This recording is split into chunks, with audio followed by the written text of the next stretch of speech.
What you don't know about strength conditioning scares you out of doing it. And if you're curious about working with us and having expert programming, go ahead and click the link below to learn more. But I'm with you about this. Like, what you don't know is tends to be kind of scary. It's like, well, you're unfamiliar with it. You're probably going to suck at the thing. What if you look stupid? Oh, all these. It's amazing how many ideas run through your head to get you to stop from doing the thing. It's like, you ever have to reach an extra long distance to switch on a light in a room that's dark, and it's amazing in those 3 seconds that it takes, and probably less than 3 seconds it takes to flip on that light, how many unreasonable thoughts run through your head, like what monsters are there, is there a burglar, is somebody here to hurt me, it's like so absurd, but they go through your head in a flash.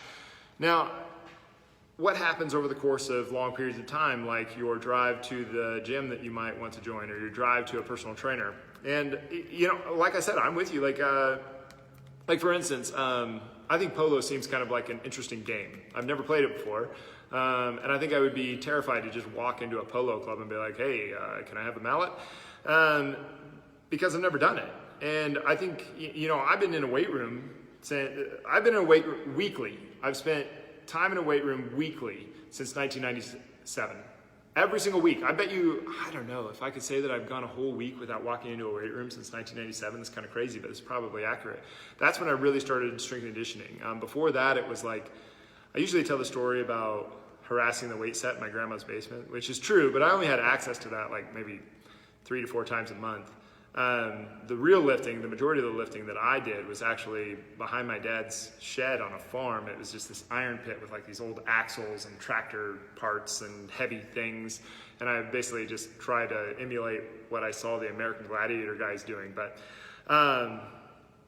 anyway, the thing that scares you out of doing it is just being unfamiliar with it. 1997, so yeah, 25 years, I did my math right. 25 years of being in a weight room means that I am very familiar with all of this stuff. And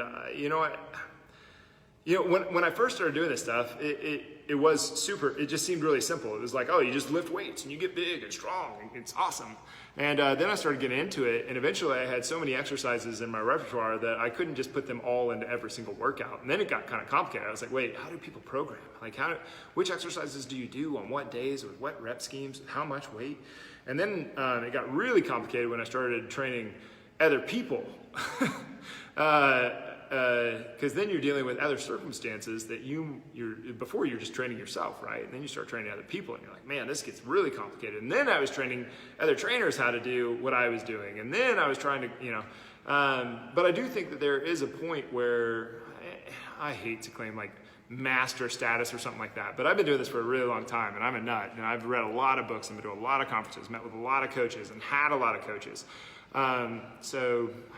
If I'm not a master at this point, I don't know. It just sounds kind of, egotistical maybe. I don't know what the word would be. But anyway, at first it seems really simple. Then you get into it, it gets really complicated. And on the back end, it's this was really simple all along.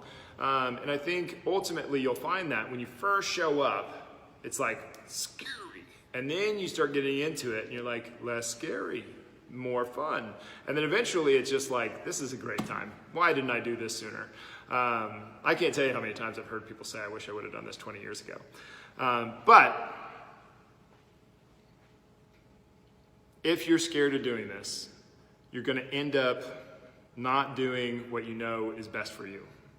That's what it's going to come down to. You know what's best for you, probably. You know that you should probably go exercise. So what is best for you is usually the thing that we're kind of scared to do. And that's where it kind of comes down to just doing it anyway. You don't really get courage on the front end of the thing to do the thing. You kind of get courage on the back. Courage is like a byproduct of doing the scary thing. You get it on the back end. Just like you don't get muscle and then you start lifting weights. You start lifting weights and then your muscles get stronger. So anyway, what you don't know about strength conditioning is what is holding you back from doing it. And this is kind of why you hire an expert. But anyway, if you're interested in working with us, go ahead and click the link below to learn more.